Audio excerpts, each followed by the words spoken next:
जो आज वाली क्लास ऑनवर्ड्स भी स्टार्ट करना है दैट इज वेरी इंटरेस्टिंग। जो करना है शुरू दैट इज, अब हम देख रहे हैं नाम बाइनोमियल थ्योरम। अब केवल ये समझते हैं पहले कि एक्चुअली है क्या, बिल्कुल बेसिक सेंस देखते हैं कि एक्चुअली टॉपिक में क्या है। तो अब बस केवल इस पॉइंट को ऑब्जर्व करो पहले। मान लो किसी ने कहा कि a प्लस बी का होल स्क्वायर बता दो, तो हमारे लिए सिंपल सा क्वेश्चन है a square plus B square plus 2ab। हमने फटाफट कर दिया क्लास में। a प्लस बी का होल क्यूब बता दो, तो वो भी हमारी रीच के विदिन है, a cube plus B cube plus 3ab into A plus B. चलो बहुत अच्छा है। a प्लस बी की पावर 4 बता दो। तो अब थोड़ा सा अब हमें मेहनत करनी पड़ी, तो हमने कहा पर कोई बात नहीं, हम मेहनती बच्चे कर लेंगे। a प्लस बी का होल स्क्वायर करा, फिर उसका स्क्वायर करा, तो a प्लस बी की पावर 4 भी बना लिया हमने। a प्लस बी की पावर 5 बना दो, तो बिल्कुल स्ट्रगल में आते तो हम वो भी बना देते, a प्लस बी का whole square into A plus B का होल क्यूब। पर अगर मैं कहूँ कि a प्लस बी की पावर 47 बना दो, तो अब हम कहते हैं कि अपने आप निकालो, हमें नहीं आता। अब डायरेक्टली हम कहते हैं कि हम अब इस जोन में किसी भी टर्म पे हम गिव अप कर जाते हैं। तो जो अब टॉपिक करना है वो हमारे स्किल को एनहांस कर देगा बहुत ज़बरदस्त तरीके से। तो जो करना है दैट इज़ बाइनोमियल थ्योरम। देखो x प्लस ए का होल स्क्वायर हम जानते हैं, x प्लस ए का होल क्यूब हम जानते हैं, x प्लस ए की पावर 4 भी हम लोग डायरेक्टली नहीं जानते हैं, पर मान लो हमने मल्टीप्लाई करके ऑब्टेन कर लिया। तो आज ऑनवर्ड्स जो हमें नई बात समझ में आएगी, जो कि अपने पूरे सिलेबस का बेस बनाएगा, दैट इज़ दिस। तो आज के बाद हमें x प्लस ए की पावर n को ब्रेक करना आता है for any natural number n। आज के बाद हमें x प्लस ए की पावर n को ब्रेक करना आता है for any natural number n directly. अब सोचो, अब तक हमने x प्लस ए का होल स्क्वायर बनाया, x प्लस ए का होल क्यूब बनाया, x प्लस ए की पावर 4 भी डायरेक्टली हमने नहीं बनाया। पर आज के बाद हम लोग x प्लस ए की पावर n, जिसमें n कोई भी नेचुरल नंबर है, उसको एक्सपैंड करने की हमें आज के बाद समझ है। इसको अपनी कॉपी पे नोट करना और आज के बाद याद रखना। तो x प्लस ए की पावर n का एक्सपेंशन क्या होता है? nc0 which we already know into X की पावर n इंटू ए की पावर 0। nc0 अब हमारे लिए नोन टर्म है। nc0 इंटू एक्स की पावर n इंटू ए की पावर 0, फिर nc1 एक्स की पावर n माइनस 1 ए की पावर 1, nc2 एक्स की पावर n माइनस 2 ए की power 2 and so on. Notice करो, और लास्ट में क्या आ गया? nCn x की पावर 0 a की पावर n। तो कहाँ से शुरू हुए? nc0 से शुरू हुए, x की पावर n आई पहली टर्म, फिर a की पावर 0, और बिल्कुल लास्ट तक आते आते nCn हो गई, x की पावर 0 हो गई, a की पावर n हो गई। तो इसका अगर कोई हम लोग डायरेक्टली अगर एग्जाम्पल अगर देख लें तो ये पॉइंट हमें स्ट्रेट फॉरवर्ड समझ में आ जाएगा। अब से पहले हमें x प्लस ए की पावर 5 नहीं आता था, हमें नहीं आता था। अब हमें कोई बोले तो हम डायरेक्टली जानते हैं कि हमें बाइनोमियल थ्योरम की वजह से इसको एक्सपैंड करना बताया गया। क्या होता है? 5c0 x की पावर 5 इंटू ए की पावर 0 वो 1 ही है, प्लस 5c1 x की पावर 4 इंटू ए की पावर 1, 5c2 x की पावर 3 ए की पावर 2, 5c3 x की पावर 2 ए क्यूब, प्लस 5c4 x की पावर 1 a की पावर 4 प्लस 5c5 a की पावर 5। एक्चुअली ये क्या बन गया?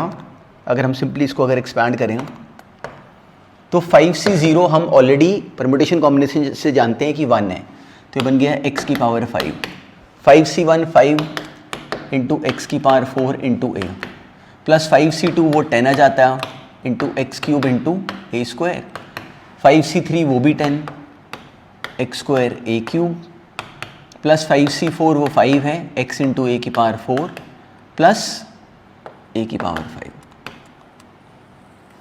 तो ये स्ट्रेट फॉरवर्ड एक्सपेंशन है x प्लस ए की पावर 5 की। अब से पहले हम x प्लस ए की पावर कोई भी पावर को एक्सपैंड करने की कैपेसिटी में नहीं थे, अब हो गए। अब हमें क्लैरिटी है कि हमें x प्लस ए की कोई मर्जी पावर दे दो तो उसको हम ब्रेक कर सकते हैं। देखो जो भी हमने करा दैट इज बाइनोमियल थ्योरम। कभी दो टर्म्स ऐसे लिखी हो और उसकी पावर कोई भी नेचुरल नंबर अगर हो तो हमारे माइंड में क्लैरिटी में 100% क्लैरिटी में आज के बाद हमारे माइंड में ये पिक्चर सेटल्ड है। इसको लिख लो। अब बहुत इंटरेस्टिंग पैटर्न है और बहुत इंटरेस्टिंग बात है, उसको वर्ड बाय वर्ड सुनना। पर पहले अपने माइंड में अच्छी तरह ये थ्योरम बिल्कुल अपने माइंड में अच्छी तरह बिठा लो कि x प्लस ए की पावर n को एक्सपैंड कैसे करते हैं, एन सी ज़ीरो, एक्स की पावर हमने मैक्सिमम रखी है x की पावर n, फिर एन सी वन एक्स की पावर n माइनस वन ए की पावर 1, एन सी टू, फिर एन सी थ्री, ए की पावर बढ़ती जा रही है, x की पावर कम होती जा रही है, लास्ट में आते आते a की पावर n हो गई, x की पावर 0 हो गई। So this is the first step, इसको अपनी कॉपी में नोट करो। अब इसी के आगे पूरी अंडरस्टैंडिंग बनानी शुरू करते हैं, पर फर्स्ट स्टेप इज़ दिस, इसको एग्जैक्टली अपने माइंड में डालो। इसमें इंटरेस्टिंग एस्पेक्ट एक्चुअली क्या है कि अब देखो, जैसे हमने कभी कॉम्प्लेक्स नंबर्स करा, कॉम्प्लेक्स नंबर्स में हमने कितने सारे थ्योरी के कितने सारे लेग थे, कितने सारे उसमें कितने सारे पोर्शंस थे, हमने कभी उसमें रियल इमेजिनरी पार्ट करा, मॉडुलस आर्ग्यूमेंट देखा, और भी इंटरेस्टिंग पार्ट्स हैं, उसका कितना ज़्यादा इन्वॉल्वमेंट है with so many different topics and what not.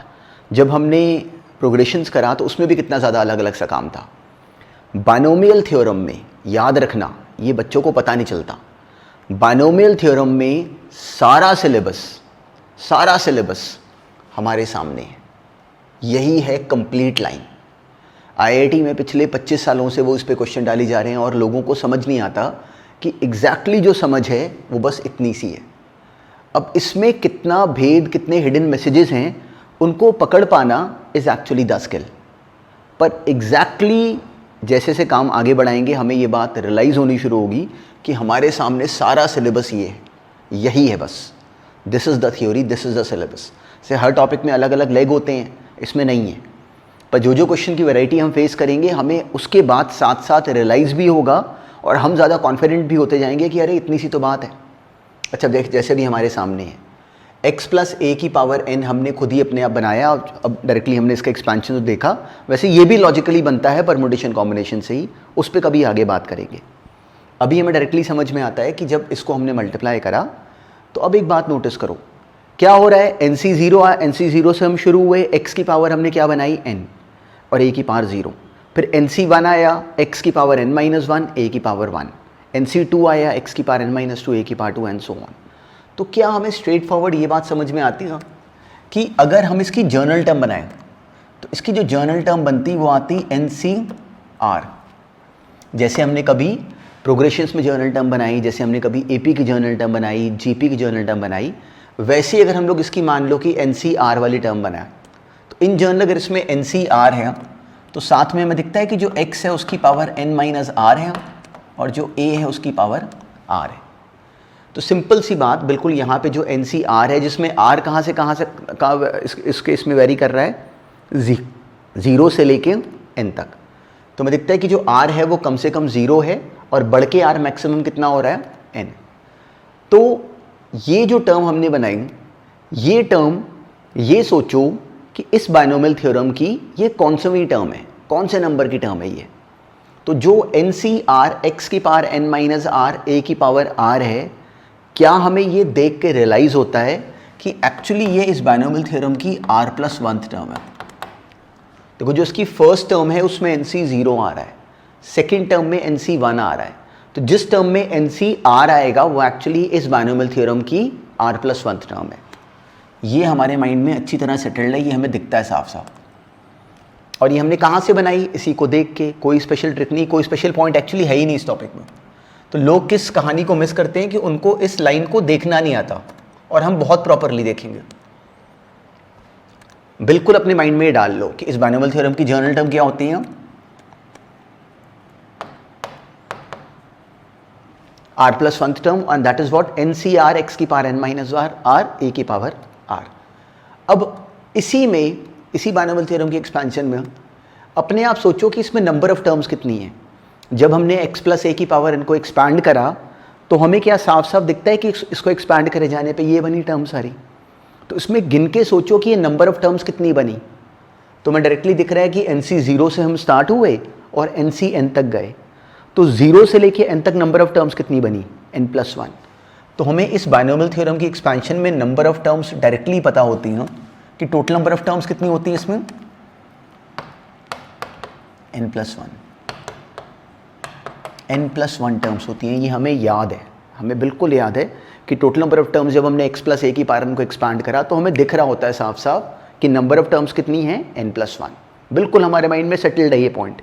और इसकी जनरल टर्म हमें 1 सेकंड में बताया, एन सी आर एक्स की power N minus R A की पावर आर, और ये इस बाइनोमियल थ्योरम की कौन सी भी टर्म है, r+1 term. To the extend इनमें से हर बात के ऊपर सवाल आएगा, तो हमारे माइंड में ये पिक्चर पूरी तरह सेटल्ड है। टू द एक्सटेंट कि इस लेवल तक हमारे माइंड में सेटल्ड है कि हमें समझ में आता है कि हम एक्चुअली x+a की पावर n, जिसको हमने एक्सपैंड करा, जो कि ये है, हम इसी पूरी एक्सपेंशन को समझ में आता है कि ऐसे लिख सकते हैं। ये सिंपली इसकी जर्नल टर्म का समेशन ही तो है, r=0 से लेके n तक NCR x की power n minus r a की पावर r। इसको, इस पॉइंट को क्लैरिटी में अपने माइंड में रखना, इसका क्या यूज़ होगा वो क्वेश्चंस में दिखेगा, पर हमें पूरी तरह क्लियर है कि x+a की पावर n, जो कि एक्चुअली ये सीरीज़ है, इसी को बोल सकने का एक ढंग क्या है कि ये एक्चुअली बराबर है NCR x की power n minus r a की पावर r का समेशन r=0 से लेके n तक। जब इसमें r को 0 डालोगे तो NC0 वाली टर्म प्लस NC1 वाली टर्म, ये कंप्लीट चेन बन गई। तो ये कोई मुझे लिख के देगा तो आई कैन डायरेक्टली से कि दिस इज़ व्हाट x+a की पावर n। तो हमें ये बात दोनों तरफ से पढ़नी आती है। इन सब का क्या रोल है, ये क्यों करा, वो सब नज़र आएगा, पर पहले अपने माइंड में ये पिक्चर बनाओ और साथ में इसको एग्जैक्टली साथ साथ लिखना शुरू करो कि हमें क्लैरिटी है कि इसकी जर्नल टर्म इज़ दिस, इसका क्या रोल, क्यों करा, वो सब देखेंगे। पर अभी केवल रियलाइज़ करना शुरू करते हैं कि हमने सीखना क्या है, हमने क्या देखना है। इसी में, इसी x+a की पावर n में अगर हम a की जगह मान लो ले लें -a, इसी एक्सपेंशन में, यही है सिलेबस सारा। इसी एक्सपेंशन में अगर हम a की जगह मान लो, अगर हमने ले लिया सिंपली -a, तो अगर जब हमने इसमें a की जगह मान लो -a डाल दिया, तो हमें समझ में आता है कि सिंपली NC0 x की पावर n a आता, फिर NC1 x की पावर n-1, और यहाँ पे क्या आ गया -a, NC2 x की पावर n-2 माइनस a का स्क्वायर, माइनस a का स्क्वायर क्या बनता है, a स्क्वायर। तो क्या हमें रियलाइज़ होता है कि अगर हमने सिंपली x में, इसमें, इसकी एक्सपेंशन में a की जगह अगर -a डाल दिया तो क्या होगा कि जहाँ जहाँ पे a की पावर ऑड है वहाँ वहाँ पे बाहर माइनस साइन निकल आएगा, जहाँ जहाँ पे a की पावर इवन है तो -a का स्क्वायर या इवन पावर होने की वजह से वहाँ पे पॉजिटिव साइन ही रहेगा। तो काम की बात ये है कि हमें साफ साफ समझ में आता है कि NC0 x की पावर n आया, फिर आगे -NC1 x की power n-1 into a, plus NC2 x की power n-2 into a square, फिर अगला माइनस क्योंकि यहाँ पे a³ है, फिर अगला प्लस एंड सो ऑन। तो हमें पूरी तरह क्लैरिटी में समझ में आता कि जो ये एक्सपेंशन बनती वो सिंपली ये हो जाती अगर यहाँ पे a की बजाय अगर -a होता। और ये भी कोई स्पेशल ट्रिक नहीं है, हमें डायरेक्टली ये बोलने की और देख पाने की समझ है। तो इसकी जनरल टर्म क्या बनती, सिंपली नोट करो, NCR x की power n minus r into -a की पावर r, सेम ही तो है। सिंपली इसकी जनरल टर्म क्या बनती, x माइनस a की पावर n की, ये बनती NCR आया, x की पावर n माइनस आर आ गया, -a की पावर r आ गया। तो -a की पावर r का मतलब क्या है, a की पावर r और साथ में -1 की पावर r अलग से। तो कभी कोई ऐसे लिख के दे तो हमें क्लैरिटी होती है कि एक्चुअली ये x माइनस a की पावर n है। इन सब का क्या रोल है वो सब आएगा, पर पहले अपने माइंड में इसकी एक होलिस्टिक पिक्चर बनानी शुरू करो कि हमने क्या समझना है। और पूरा सिलेबस अगर हम इस बाइनोमियल थ्योरम पे केवल इस एक लाइन पे अगर कंफर्टेबल हैं तो हमारे क्वेश्चंस गलत नहीं होंगे। जैसे से आगे बढ़ेंगे हमें समझ में आएगा बहुत सिंपल टॉपिक है, स्कूल के लिए भी और कंपटीशन के लिए भी। बस हमारी अंडरस्टैंडिंग एग्जैक्टली बहुत ही बेसिकली, जो बेसिक अंडरस्टैंडिंग है दैट शुड बी परफेक्ट। तो this is the basic understanding. तो चलो, अब हमने इतनी थ्योरी सुनी, अब सिंपल सी एक बाइनोमियल थ्योरम, अब जैसे हमने x+a की पावर 5 एक्सपैंड करा था वैसे ही ये एक बार एक्सपेंशन अपने हाथ से करके देख लो। ये अब ये वाली टर्म को बस एक्सपैंड कर दो, बिल्कुल स्ट्रेट फॉरवर्ड सी टर्म थी, x+a की पावर n, a कितना है इसमें -3y। तो अब इसको इसकी एक्सपेंशन डायरेक्टली हमें समझ में आती है, बिल्कुल बेसिक।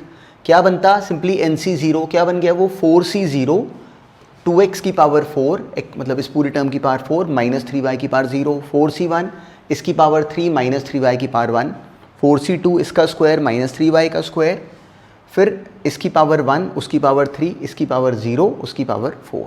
सिंपल सा लॉजिक।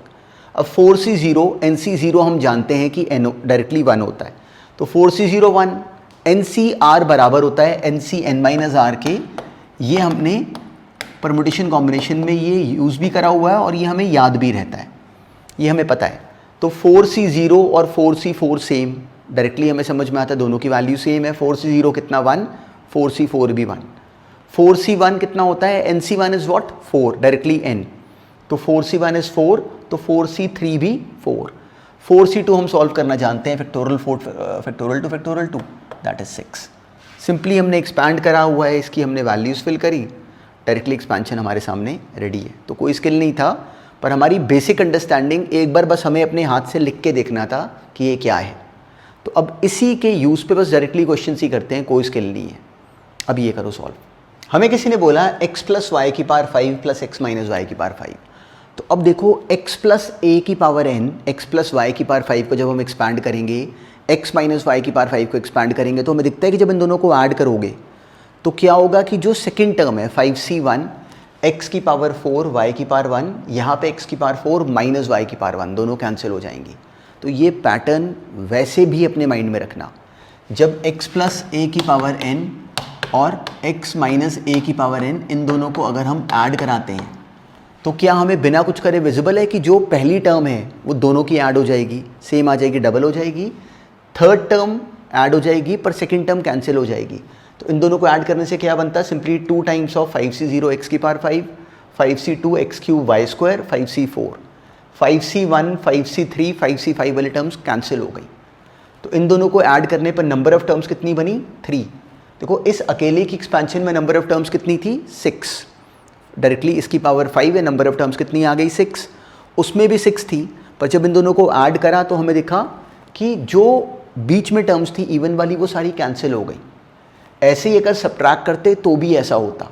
तो ये पैटर्न कहाँ से बना, हमारे नोन पॉइंट से, पर हमारे काम का है, ये बनी एक्सपेंशन।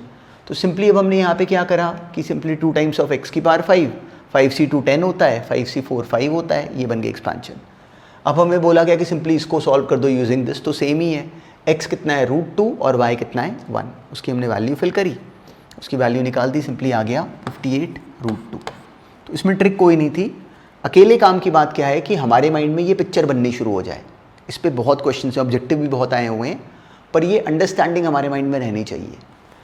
ऐसे ही ध्यान में रखना कि अगर इन दोनों को सब्ट्रैक्ट करते तो क्या होता, अगर इन दोनों को सब्ट्रैक्ट करते बजाय ऐड करने के, तो हमें दिखता है कि जो 5C0 वाली टर्म है वो कैंसिल हो जाती, 5C1 वाली टर्म 5C1 x की पावर 4 y की पावर 1 उसका ट्वाइस आ जाता। तो नंबर ऑफ टर्म्स कितनी बनी इसको एक्सपैंड करने पे, नोटिस करो 3 टर्म्स। बाहर 2 के मल्टीप्लाई होने से टर्म्स डबल नहीं हो जाती, simply 2 times of this, 2 times x की पावर 5, ये 20 आ गया, और ये सिंपली 10 टाइम्स। तो हमारे पास नंबर ऑफ टर्म्स कितनी बनी, 3। तो ये पैटर्न हमें पूरी तरह क्लियरिटी में समझ में आता है और बिल्कुल हमारी बेसिक अंडरस्टैंडिंग के ऊपर ही बेस्ड है। अब ये नेक्स्ट करो। क्वेश्चन था, बस काम की बात क्या थी, अगर मिस कर गए तो अब नहीं छोड़ना अब ऑनवर्ड्स। हमें गिवन था कि 1 प्लस एक्स की पावर 34 में, 1 प्लस एक्स की पावर 34 में coefficients of r minus fifth term. तो जो r माइनस फिफ्थ टर्म है उसका मतलब क्या हुआ, TR माइनस 5।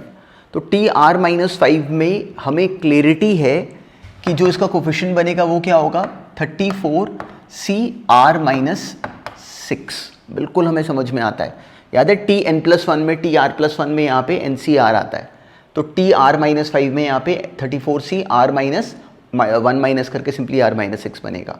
ये हमें गिवन है कि 2R माइनस 1th कोफिशिएंट के बराबर है, 2R माइनस 1th टर्म। तो 2R माइनस 1th टर्म क्या बनती, 34C 2R माइनस 1 माइनस 1 मतलब 2R माइनस 2। ये दोनों हमें गिवन है कि आपस में इक्वल थे। तो अगर 34C R माइनस 6 बराबर है 34C 2R माइनस 2 के, तो अब हमें क्लैरिटी है कि ये कैसे हो सकता है।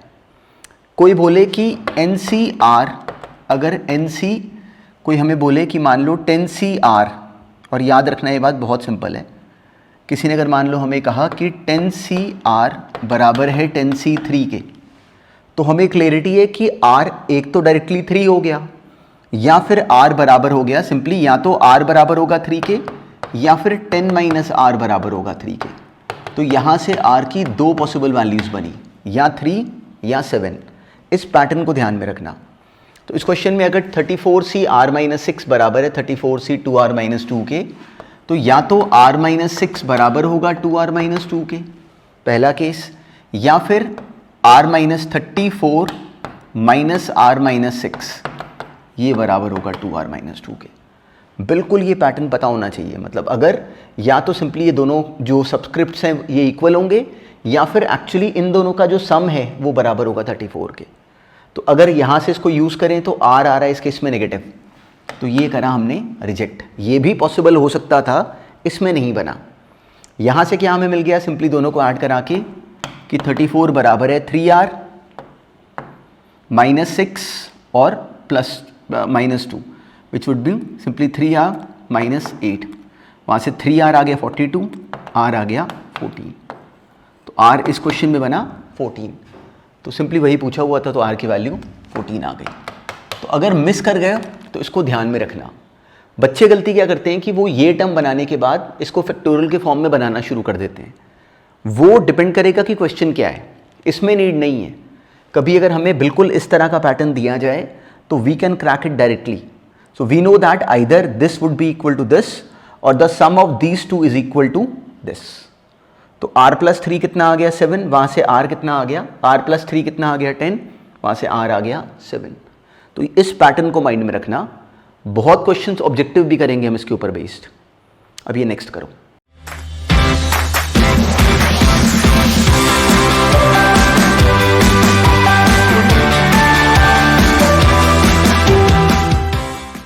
अब आज वाली क्लास ऑनवर्ड्स बायनोमियल थ्योरम पे मिक्स क्वेश्चंस फेस करेंगे। बायनोमियल में भी हमें पूरी तरह समझ में आता है कि एज सच कोई ट्रिक नहीं है। जो हमने स्कूल के सिलेबस में काम करा वो सारा काम, प्लस जो कोफिशिएंट्स वाली हम जो बातें जानते हैं उस पर रिलेटेड क्वेश्चंस। तो अब आज वाली क्लास ऑनवर्ड्स अब सिंपली उन्हीं सारी बातों को रिकॉल करेंगे थ्रू क्वेश्चंस। लाइन से क्वेश्चंस आएंगे, अपने आप सॉल्व करो। कोई ट्रबल आए तो आगे उसकी डिस्कशन हमने देखनी ही है, पर बिल्कुल स्टेप वाइज हर क्वेश्चन पे पूरी तरह जोर लगाओ कि खुद से हो पाए, क्योंकि that is the main skill. तो चलो, बायनोमियल में भी एक्चुअली इस बात को समझना, किसी भी लेवल पे आईआईटी में कोई भी सवाल पिछले सालों में भी जो आए या जो भी बन भी सकते हैं, एक्चुअली वो सारे सवाल 7, 8, 10 बातों से ओरिजिनेट होते हैं बस। मतलब there are only 7, 8 maximum 10 points जहां से सारे सवाल बनते हैं बायनोमियल के। तो जो नेक्स्ट 2 क्लासेस में हम लोग डिस्कशन करेंगे उसमें फोकस एक्चुअली उन्हीं सारी बातों की डिस्कशन होगा कि क्या क्या पॉइंट्स पे कैसे कैसे के क्वेश्चंस बन सकते हैं। तो अगर वो बातें हमें समझ में आ गई तो फिर इस टॉपिक का एग्जाम में क्वेश्चन अगर आया तो इजीली सॉल्व हो जाएगा। पर हर क्वेश्चन पे पहले अपने आप जोर लगाओ, ये खुद सॉल्व करो। अब सिंपल सी लैंग्वेज थी, इसमें हमें क्या करना चाहिए था, हमें सिंपली अगर नोटिस करो a प्लस बी की power n plus a minus b की पावर n, इस तरह की एक्सपेंशन गिवन थी। तो अब हमें ये क्लियरिटी है कि जब इसको एक्सपैंड करेंगे तो हमें क्लियर था कि जो a प्लस बी की पावर n वाली जो टर्म्स आएंगी, जो ऑड वाली टर्म्स होंगी वो तो आती रहेंगी, इवन वाली टर्म्स सारी कैंसिल हो जाएंगी। देखो 19c1 यहाँ से प्लस में, यहाँ से 19c1 माइनस में, दोनों कैंसिल हो गए। जो इवन वाली टर्म्स हैं वो भी डबल हो जाएंगी। तो ये बनेगी हमारी एक्सप्रेशन सिंपली 19c0 2 की पावर 19 एंड सो ऑन। तो अब जो इस केस में हमसे पूछा गया है कि नंबर ऑफ टर्म्स कितनी होंगी, तो क्योंकि यहाँ पे नंबर ऑफ टर्म्स के बाहर सिंपली 2 आ गया, तो नंबर ऑफ टर्म्स कितनी होगी 19c0 19c2 से लेके 19c18 तक। तो हमें क्लियर है कि टोटल नंबर ऑफ टर्म्स 20 थी, उसकी आधी टर्म्स रह गई विच वर 10। तो बिल्कुल बेसिक सा क्वेश्चन था। इसी बात पे बेस्ड एक और क्वेश्चन बनता है, वो भी हम देखेंगे। वो हमसे इस तरह की कोई एक्सप्रेशन देके वो कहते हैं कि इसकी डिग्री बता दो कि इसमें जो हाईएस्ट टर्म बनेगी वो क्या बनेगी। पर इस पैटर्न को रिकॉग्नाइज करना शुरू करना, तो ये उसका पहला सवाल था। अब नेक्स्ट करो। सेम पैटर्न पे अब ये क्वेश्चन था। अब अभी हमने यही बात सुनी और देखो उसी का ये एप्लीकेशन था। ये a प्लस बी की power n plus a minus b की पावर n को जब एक्सपैंड करेंगे तो क्या होगा, 2 टाइम्स ऑफ 7c0 वाली टर्म, 7c2 वाली टर्म, 7c4 वाली टर्म, 7c6 वाली टर्म आएगी। बिना थोड़ी भी टेंशन लिए हमें डायरेक्टली इसको एक्सपैंड कर देना चाहिए था। 7c0 x की पावर 7, 7c2 x की power 5, root of x³ minus 1 का होल स्क्वायर। तो अकेला x³ माइनस 1, अगले वाले में x³ माइनस 1 का स्क्वायर, फिर x³ माइनस 1 का क्यूब। तो हमसे पूछा गया क्या कि इसकी डिग्री क्या होगी। तो इस टर्म की डिग्री कितनी आई 7, इसकी डिग्री 8, इसकी डिग्री सिंपली 6 और 3 9, इसकी डिग्री 9, 3 का क्यूब 9, 3 × 3 9 और 1 10। तो जो इसकी डिग्री बनी that is in this case D। और हमें पता कैसे चला, इसको एक्सपैंड करके फिर हमें ये देखना पड़ा कि इस पूरी एक्सप्रेशन की डिग्री क्या बन रही है। तो हमने बारी बारी टर्म्स को नोटिस करा। जो लास्ट टर्म बनी उसके केस में हमें रियलाइज हुआ कि यहाँ पे x की पावर 1, यहाँ से 3 इंटू 3 9, तो मिला के जो हाईएस्ट पावर बनी x की दैट इज 10। तो इस एक्सप्रेशन की डिग्री क्या बनी 10। और देखो कितना स्ट्रेट फॉरवर्ड फॉर्मेट था। अदरवाइज देखने में बस क्वेश्चन अलग लगेगा, नहीं तो स्कूल के सिलेबस के बियॉन्ड इस टॉपिक में एक्स्ट्रा काम बहुत कम है। अब नेक्स्ट करो। अब ये क्वेश्चन एग्जैक्टली स्कूल वाली कॉपी से रिलेटेड था, कोई ट्रिक नहीं थी। हमें किसी ने कहा कि इसको एक्सपैंड कर जाने पे जो इसमें x की पावर 2r वाली टर्म आती है, तो हमें क्या करना चाहिए था, पहले सारी x की पावर्स को जमा करना चाहिए था। तो ये बिल्कुल वैसे का क्वेश्चन था जैसे हमने स्कूल में करा होता है कि x की पावर 3 आ जाए, x की पावर 5 आ जाए। देखो x यहाँ पे इस टर्म से भी आना था और इससे भी आना था, तो हमें क्या करना चाहिए था, पहले इसकी जर्नल टर्म बनानी चाहिए थी। r नाम उन्होंने यूज करा हुआ है तो हमने इसकी k+1 टर्म बना ली। याद करो बाइनोमियल में हम जर्नल टर्म कैसे बनाते हैं, k+1 टर्म। वो क्या बनेगी n-3ck, x की पावर n-3 - k, दूसरी टर्म की पावर k। अब सारी हमने x की पावर इसमें जमा करी, that would become n-3 - k - 2k। तो इस पूरी पावर को बराबर होना चाहिए था 2r के। तो बिल्कुल हमारा हाथ उसमें बैंग ऑन द टारगेट चलना चाहिए बिना किसी ट्रिक के। तो n-3k - 3 इसे बराबर होना चाहिए था 2r के। तो अब हमसे पूछा क्या गया कि n-2r n-3r इसके बारे में बताओ। तो हमने इस वाली एक्सप्रेशन में रियलाइज करा कि n-2r बन पा रहा है, n-2r बराबर आ रहा है 3k + 3 which is actually a multiple of 3। तो n-2r कैसा बना, 3 का मल्टीपल। और हमें क्या चाहिए था कि n-2r कैसा हो जाए, even round odd round, n-2r is a positive integral multiple of 3। तो इसका ऑप्शन बना डी। तो देखो जो पॉइंट्स हैं वो एक्स्ट्रा नहीं है, पर क्वेश्चंस की वैरायटी देख के हमने बिल्कुल अपने स्कूल वाले सिलेबस को बिल्कुल ठंडे दिमाग से अप्लाई करना है। अब नेक्स्ट करो। हमें गिवन था कि इसकी एक्सपेंशन में फोर्थ टर्म का कोफिशिएंट नहीं, फोर्थ टर्म अगर हमें गिवन है कि 20 है, तो फोर्थ टर्म 20 कैसे होगी, सिंपली ax अगर x से डिवाइड करा लो तो ये ax + 1/x की पावर b लिखा हुआ था। तो इसकी फोर्थ टर्म क्या बन जाती है, t4, मतलब bc3, ax की पावर b - 3 1/x की पावर 3। वो क्या बन गई, देखो नोटिस करें इसमें अगर हम, तो ये बन गई सिंपली bc3 ax की पावर दिस और वो। तो इसमें सारे में मिला के x की पावर कितनी आ गई, b - 3 b - 6। तो उस b - 6 को एक्चुअली 0 होना चाहिए था। क्यों, क्योंकि फोर्थ टर्म हमें गिवन है कि दिस वाज 20। तो x की पावर 0 होने का मतलब b कितना आ गया, 6। b के 6 डालने के बाद 6c3 aq बराबर है 20 के, वहां से a आ गया 1, तो a + b बन गया 7। तो again in this question there was no trick, पर देखो बस इतनी सी बात को नोटिस करना था कि फोर्थ टर्म गिवन है, फोर्थ टर्म गिवन है मतलब पूरा x की टर्म साथ में इन्वॉल्व होके। अब नेक्स्ट, अब आज वाली क्लास में हमने मिक्स क्वेश्चंस फेस करे बाइनोमियल पे अलग अलग तरह के, और उनके थ्रू अलग अलग पॉइंट्स जो हमें पहले से नोन है बस उनको रिकॉल करा। तो इन पॉइंट्स को बिल्कुल अपने ध्यान में रखना। डायरेक्टली इन्हीं पे बेस्ड क्वेश्चंस हमें स्ट्रेट फॉरवर्ड मिलते हैं, पर क्योंकि हम लोग बहुत आउट ऑफ टच होते हैं कई बार, तो हम भूल जाते हैं इनका यूज़। तो this is the only purpose कि एक बार वो सारा प्रोसेस ब्रश अप हो जाए।